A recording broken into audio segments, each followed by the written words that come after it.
స్వాగతం. బులెటిన్లో ముందుగా హెడ్లైన్స్ చూద్దాం. విశాఖపట్నం జిల్లా అధ్యక్షులు మరియు మాజీ మంత్రి శ్రీ గుడివాడ అమర్నాథ్ ప్రెస్ మీట్. నేను ఎక్కడ ఉన్నా కుప్పం ఎమ్మెల్యేని, మీ మనిషిని సీఎం చంద్రబాబు నాయుడు. తెలంగాణ భవన్లో బీఆర్ఎస్ నేతల press meet.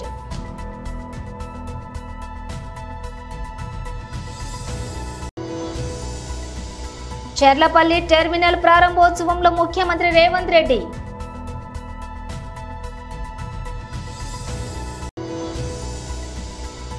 Vaishnavi Chaitanya fans waiting ఇక్కడ.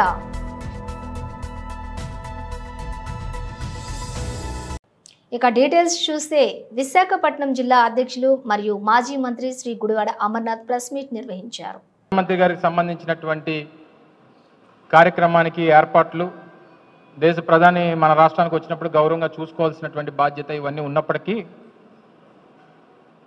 వచ్చి ఆ పని చూసుకొని వెళ్ళిపోయి ఉంటే బాగుండేది.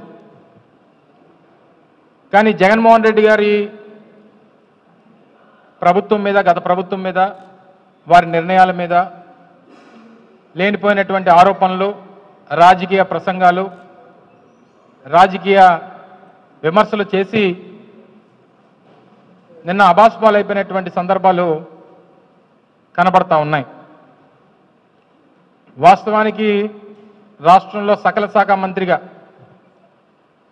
ఏ శాఖ మీద కూడా అవగాహన లేనటువంటి సకల శాఖ మంత్రిగా గడిచినటువంటి 7 నెలలుగా లోకేష్ గారు మంచి పేరు తెచ్చుకున్నారు. మంచి కలెక్షన్ కింగ్గా గడిచినటువంటి 7 మాసాలు రాష్ట్రంలో ఎక్కడ ఏ రకమైనటువంటి దోపిడీ చేయాలి, అన్ని శాఖల్ని ఆయన గుప్పెట్లో పెట్టుకొని ఏ శాఖ నుంచి ఏ రకంగా రాబడి వస్తుందన్నటువంటి దాని మీద ఎక్కువ శ్రద్ధ పెట్టినటువంటి వ్యక్తిగా పేరుగాంచినటువంటి సందర్భాలు మనం చూసాం. అయితే నిన్న వారు చేసినటువంటి ఆరోపణలు, కొన్ని ప్రధానమైనటువంటి ఆరోపణలు, వాటికి సమాధానాలు మీ ద్వారా ప్రజలకు చెప్పాలన్నటువంటి ఉద్దేశంతో మీ ముందుకు రావడం జరిగింది. వారు చేసినటువంటి ప్రధానమైనటువంటి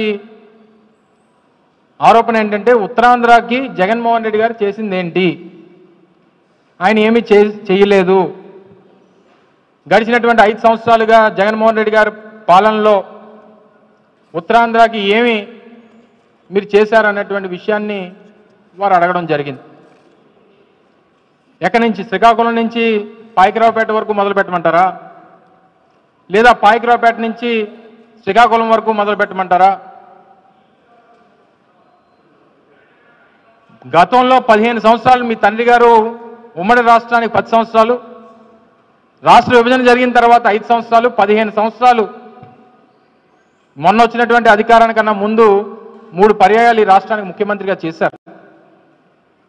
గతంలో ఎప్పుడు కూడా ఉత్తరాంధ్రకి ఆయన హయాంలో జరిగినటువంటి కార్యక్రమాలు ఏంటో ఒకసారి చెప్పుంటే మేము మిగిలినటువంటి వాడికి సమాధానం చెప్పేవాళ్ళం. జగన్మోహన్ రెడ్డి గారు గడిచినటువంటి 5 సంవత్సరాల్లో శ్రీకాకుళంలో మొదలు పెడితే ఉద్దానం కిడ్నీ సమస్యకు సంబంధించి 700 కోట్ల రూపాయలతో వాటర్ ప్రాజెక్టు నిర్మించాం, కిడ్నీ రీసెర్చ్ సెంటర్ నిర్మించాం, ఎన్నో దశాబ్దాలుగా ఉన్నటువంటి మూలపేట పోర్టు నిర్మాణం. నేను ఎక్కడ ఉన్నా కుప్పం ఎమ్మెల్యేని, మీ మనిషిని సీఎం చంద్రబాబు నాయుడు. నేను 2024 ఎన్నికైన తర్వాత మొదటిసారి వచ్చాను, రెండోసారి ఇప్పుడు వస్తున్నాను. దగ్గర ఈ ప్రభుత్వం వచ్చి, కొత్త ప్రభుత్వం ఎన్డీఏ ప్రభుత్వం వచ్చి తెలుగుదేశం ఆధ్వర్యంలో 7వ నెల. అదే సమయంలో ఎన్నికల్లో మీరందరూ అనేక ఆస్పిరేషన్స్ పెట్టుకున్నారు. 3 పార్టీల్లో ఉండే కార్యకర్తలు గాని, ప్రజలు గాని, యువత గాని అందరూ కూడా అనేకమైన ఆస్పిరేషన్స్ పెట్టుకున్నారు. దానికి కూడా కారణం మనం చూస్తే 5 సంవత్సరాలు ఈ రాష్ట్రంలో ఒక విధ్వంస పాలన జరిగింది. వ్యవస్థలన్నీ కూడా విధ్వంసం చేసే పరిస్థితికి వచ్చారు. రాష్ట్ర ఆర్థిక పరిస్థితిని చిన్నాభిన్నం చేశారు. ఎవరన్నా ఫ్రీగా మాట్లాడలేని పరిస్థితి తీసుకొచ్చారు. ఫైనల్ గా మనం చూస్తే ఎక్కడికక్కడ అభివృద్ధి స్టాండ్ స్టిల్ అయిపోయి, ఎక్కడ చూసినా ప్రజలను అణిచివేయడానికి ప్రయత్నం చేశారు తప్ప ప్రజలకు మంచి చేయాలన్న ఆలోచన లేకుండా పోయింది. అయితే ఇది నాకు కొత్త కాదు. ఈ నియోజకవర్గం నుంచి ఎమ్మెల్యేగా నేను ఎక్కడున్నా కుప్పం ఎమ్మెల్యేని, ఈ నియోజకవర్గం ఎమ్మెల్యేని. ఆ రోజు సమైక్య ఆంధ్రప్రదేశ్ లో కూడా నేను ఎమ్మెల్యేగా ఉండి సుదీర్ఘకాలం 9 సంవత్సరాలు ముఖ్యమంత్రిగా పనిచేశాను.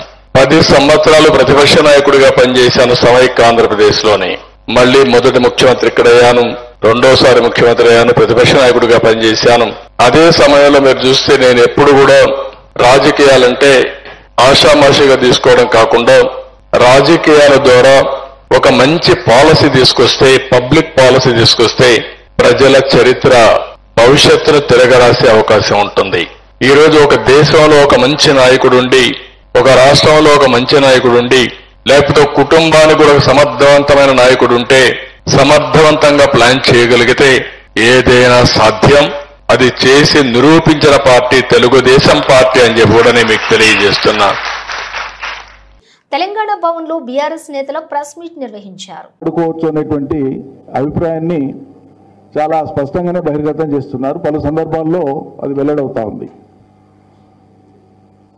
ప్రభుత్వ పరంగా తీసుకున్నటువంటి ఒక నిర్ణయం, అది కూడా ఒక అంతర్జాతీయ సంస్థతో జరిగినటువంటి ఒప్పందం, దాని ధర్మిలా జరిగిన పరిణామాలన్నీ అత్యంత స్పష్టంగా ప్రజల ముందు ఉంచినప్పటికీ కూడా అందులో ఏమీ లేకున్నా ఆ కేసులో అవినీతి జరిగిందంటూ ఒక తప్పుడు ఆరోపణతో ఫిర్యాదు చేసి బేస్లెస్గా ఒక ఎఫ్ఐఆర్ను రిజిస్టర్ చేయడం జరిగింది. అదంతా కూడా మనందరికీ తెలిసిందే, ప్రజలకు తెలిసిందే. దాని మీద హైకోర్టులో ఆ ఎఫ్ఐఆర్ను రద్దుపరచాలని, దానికి ప్రాథమికంగానే ప్రైమా ఫేసి ఎవిడెన్స్ ఏమీ లేదు అని చెప్పి హైకోర్టులో వేసినటువంటి విచారణలో సుదీర్ఘ వాదోపవాదాలు జరిగినాయి.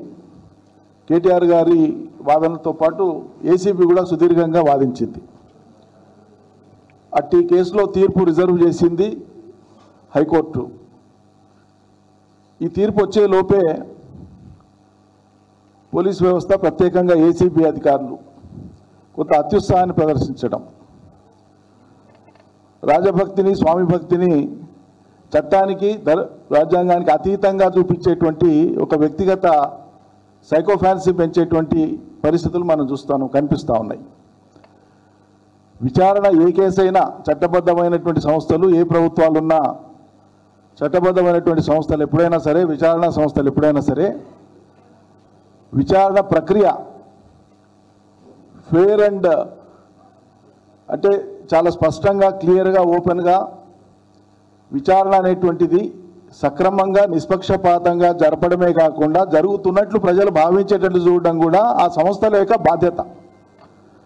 పలుమార్లు సర్వోన్నత న్యాయస్థానంతో పాటు పలు హైకోర్టులు కూడా స్పష్టం చేసినాయి, మీరు చేసే విచారణ ఫేర్ అండ్ అన్బయాస్డే కాకుండా ఫేర్గా జరుగుతుందనేటువంటి అభిప్రాయం కూడా ప్రజలకు కలగడం, అది వ్యవస్థల పట్ల నమ్మకం కలిగిస్తుంది. కాబట్టి నమ్మకం కోల్పోయే రీతిలో విచారణ జరగకూడదు అని చెప్పింది.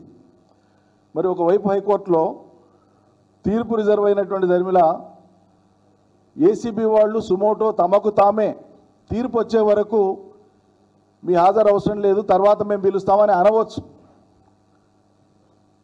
ఏం ముళ్ళైపోతుంది, ఏం కుప్పలు అడగబోతున్నాయి? సరే, పిలిచినారు కాబట్టి, నోటీస్ ఉంది కాబట్టి, చట్టం మీద, రాజ్యాంగం మీద గౌరవం ఉంది, న్యాయ వ్యవస్థ మీద గౌరవం ఉంది కాబట్టి మా వర్కింగ్ ప్రెసిడెంట్ కేటీఆర్ గారు తన న్యాయ సలహాదారులతో పాటు, న్యాయ నిపుణులతో పాటు తను పెట్టుకున్నటువంటి న్యాయవాదులను తీసుకొని ఏసీబీ కార్యాలయానికి వెళ్ళారు. చర్లపల్లి టెర్మినల్ ప్రారంభోత్సవంలో ముఖ్యమంత్రి Revanth Reddy, Babuji, railways minister Ashwini Vaishnaw ji Kishan Reddy ji, Bandi Sanjay ji, Jitendra ji, and my colleague Mr. Sridhar Babu, Malkajgiri parliament member पीटर राजेंद्र जी, सबको नमस्कार। प्रधानमंत्री जी नरेंद्र मोदी जी को तेलंगाना जनता की तरफ से मैं धन्यवाद कहना चाहता हूं, क्योंकि बहुत सालों से ये चर्लपल्ली टर्मिनल का काम पेंडिंग पड़ा हुआ था। आज तेलंगाना जनता को ये चर्लपल्ली टर्मिनल स्टेशन बहुत उपयोग होने वाले हैं, क्योंकि ये Hyderabad Telangana state landlock state है। पोर्ट का कोई फैसिलिटी नहीं है, खाली रेलवे लाइन ही हमारा तेलंगाना तरक्की करने के लिए रेलवे लाइन का बहुत जरूरी है। आज पूरे किए और प्रधानमंत्री जी और तेलंगाना जनता को ये अंकित कर रहा है, तो तेलंगाना के लिए बहुत उपयोग होगा। इसीलिए मैं प्रधानमंत्री जी को धन्यवाद कहना चाहता हूँ तेलंगाना जनता की तरफ से।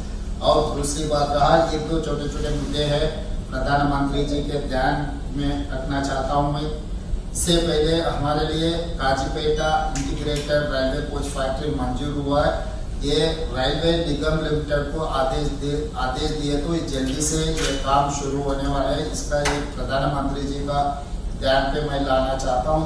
और दूसरी बात रहा, Hyderabad Telangana state is landlock state, हमको कोई पोर्ट नहीं है, मगर आंध्र प्रदेश में जो बंदर पोर्ट है हमारे बहुत नजदीक का पोर्ट है।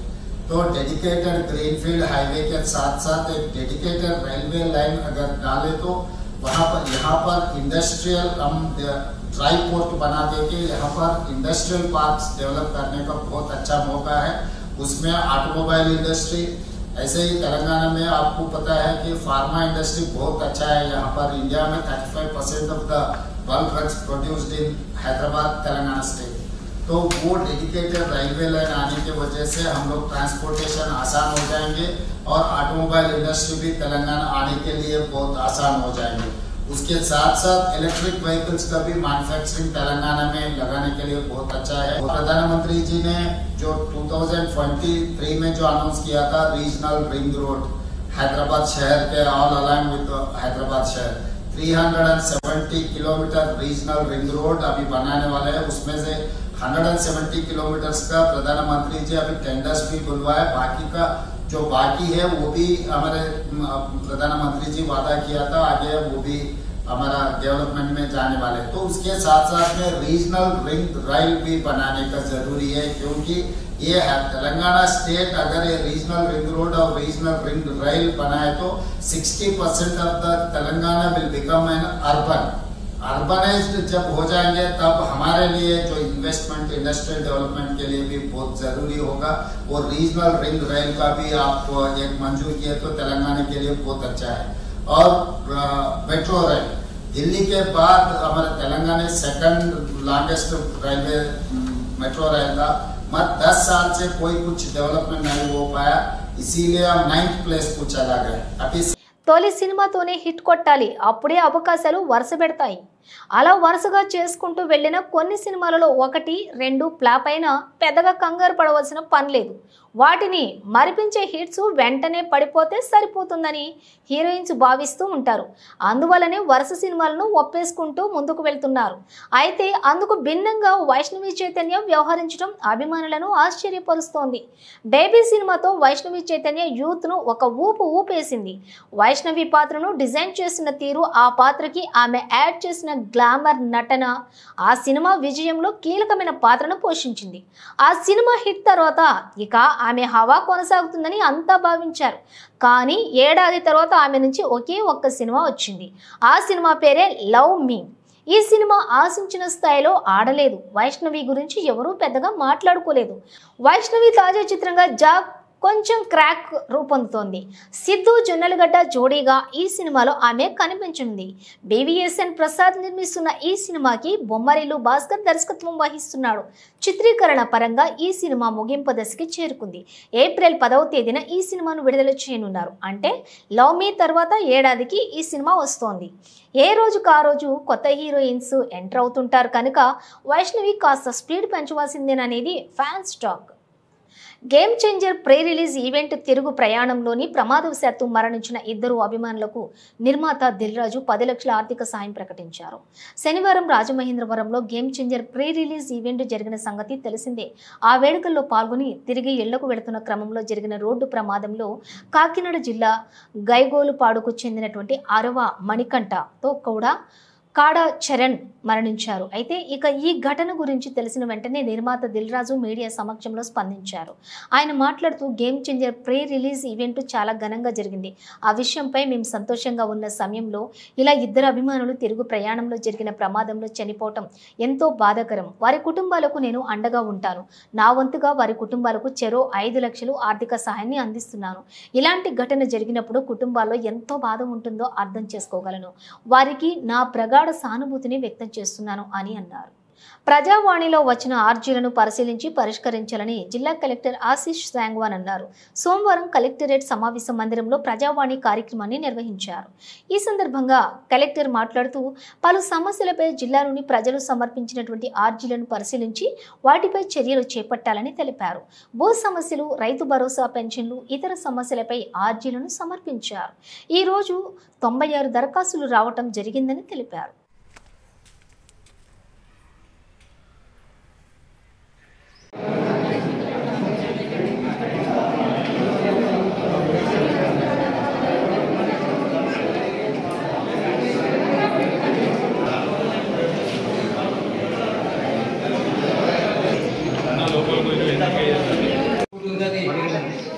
ఏం చేసారు మరి ఓపెన్ మీరే ఓపెన్ చేసి చెప్పి మరి మానసికంగా మన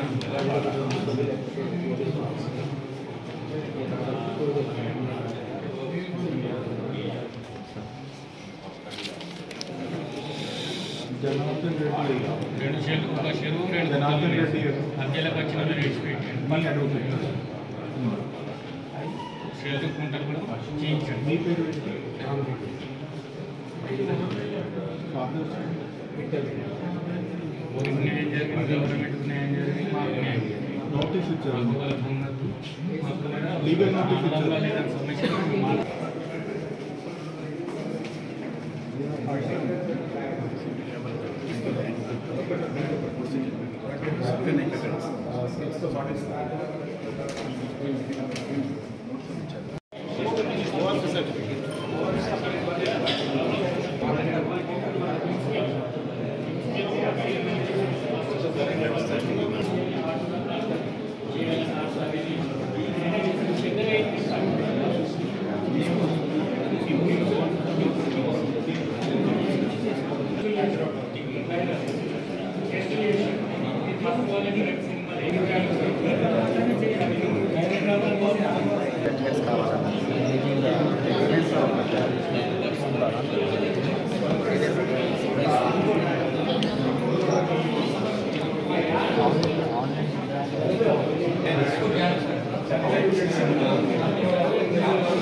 భద్రాద్రి కొత్తగూడెం జిల్లా జూలూరుపాడు మండల కేంద్రంలోని కళ్ల ముందే గుట్టలను తవ్వేస్తుంటే అధికారులు పట్టించుకోకుండా నిమ్మకు నీరెత్తినట్లు వ్యవహరిస్తున్న అధికారులపై చర్యలు తీసుకోవాలని జూలూరుపాడు మండల సేవాలాల్ సేనా మండల అధ్యక్షులు లక్ష్మణ్ డిమాండ్ చేశారు. ఈ సందర్భంగా వారు మాట్లాడుతూ జూలూరుపాడు మండల కేంద్రంలో గత కొన్ని రోజులుగా గుట్టకు మట్టి కోరి పెట్టి ట్రాక్టర్లతోటి వందలాది ట్రిప్పులు మట్టి తవ్వకాలు జోరుగా సాగిస్తున్నారు.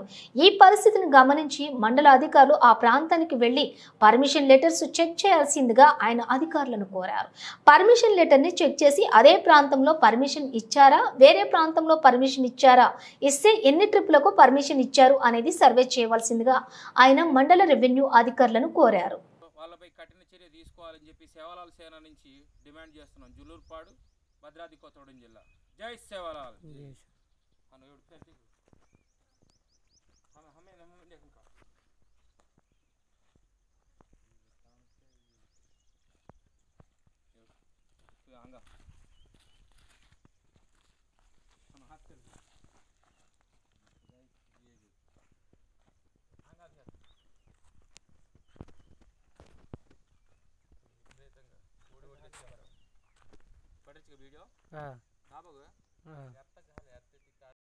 బులెటిన్ ముగించే ముందు హెడ్లైన్స్ మరోసారి. విశాఖపట్నం జిల్లా అధ్యక్షులు మరియు మాజీ మంత్రి శ్రీ గుడివాడ అమర్నాథ్ ప్రెస్ మీట్. నేను ఎక్కడ ఉన్నా కుప్పం ఎమ్మెల్యేని, మీ మనిషిని సీఎం చంద్రబాబు నాయుడు. తెలంగాణ భవన్లో బీఆర్ఎస్ నేతల press meet.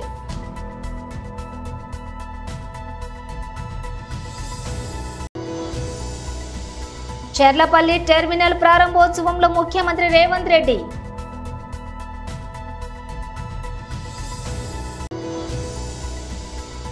Vaishnavi Chaitanya fans waiting ఇక్కడ.